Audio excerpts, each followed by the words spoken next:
Welcome to the space for transformational leaders to unleash their magic, see better client results, work lighter, and live source.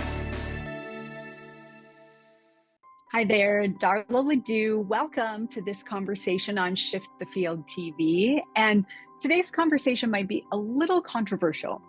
I want to explore whether you actually need those degrees, certifications, or licenses to have permission to do your magic in the world. Now, first of all, here at Sourced, we have something called your Sourced Magic. There's a quiz you can take below this video that represents 6 different ways that your knowing can work with and through you. We say that it's source working with and through you to create higher consciousness on the planet. So if you're watching, you're likely magical. And then we're in a system and a conversation about life that says you need permission to be able to do your work in the world, right?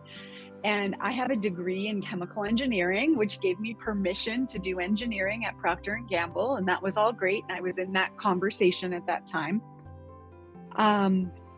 But clients come to us often when maybe they've gotten the degrees or the certifications and they're starting to bump up against the edges of what that has given them permission to do. And they're starting to feel more of their magic coming online, receiving information and knowing and instinct that maybe nothing they've been trained for has ever told them they can do.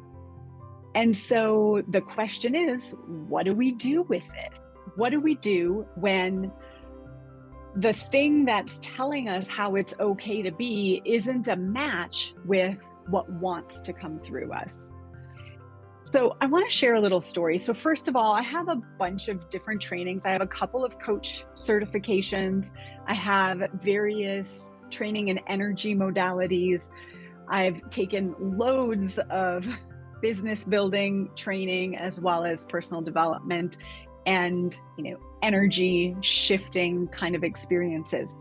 So that's a bit about my background, and I've been a coach for 14 years professionally in my own company.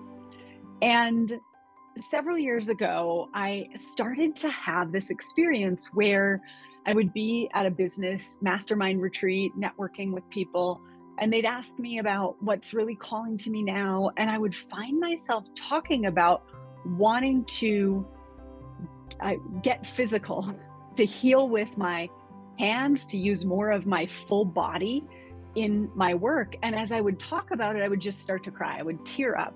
And I had no idea where these words or ideas were coming from or why I was so emotional about it. But it really got my attention. And then there was a moment where I went on an international retreat, really with the intention of, shifting my energy field as I teach. And I got on the plane healthy, and I got off the plane and my hands were broken out. And so I spent the bulk of that retreat sitting with, what do you want me to do with my hands? And I began to research, and, I found various different certifications and trainings that would teach you how to do energy work with your hands. And every single time I would get intuitively, nope, not that, not that, not that. And I started to get really frustrated. And then I got the message, and it was like loud and clear. You already know what to do. You came in with it. You already know what to do. You came in with it.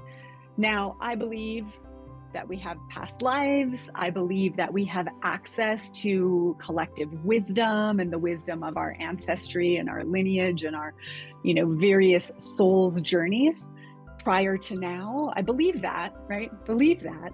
But it's one thing to believe that, and it's another thing to trust that that's true.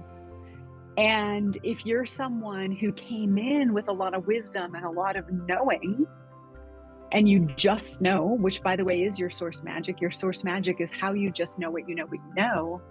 My question is, what would it be like if you were to trust that?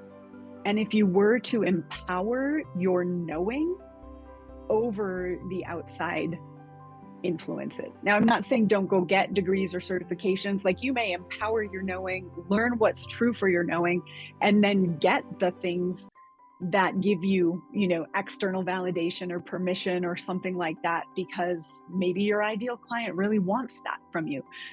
But first, can you own what you came in with? What you know that you know that you know that you know. And we offer a certification here at Sourced. And one of the things about the way we offer it is it's really designed with a whole lot of permission for you to bring your magic in with our toolkit, so that you're having a space to hone and get to know how your magic naturally works, with a group who also sees and knows how your magic naturally works. So you're giving yourself massive permission to be fully you, with everything you've learned along the way in this life, and also with all the gifts you came in with. What are you hearing in this conversation? What rings true for you? I'd love to hear below this video. Do you have certifications that you love, that you use, or licenses, or have your trainings or your licenses ever gotten in the way of you honoring your magic? Like, some licenses don't let you use your magic, right? And we've worked with a lot of people who are trying to get unlicensed in order to be able to use their magic. So I'm curious, how is this conversation resonating? What do you believe about the gifts you came in with versus the ones you've been trained in? And how do you bring them together and alchemize them into the work that's yours to do in this world? I'm Darla Ledoux. If you like this video, please share, like, and subscribe, and we'll see you soon.